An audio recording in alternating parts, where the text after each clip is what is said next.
If you feel tired, unfocused, or slow in the morning, you are doing it wrong. Here are 5 simple morning habits that will make you unstoppable.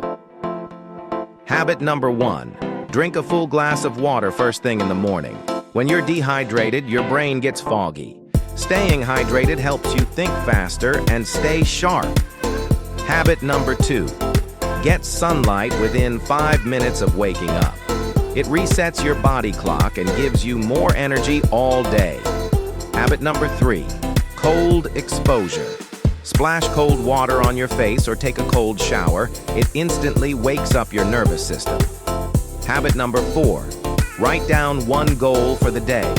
Instead of scrolling on your phone, set your mind up for success.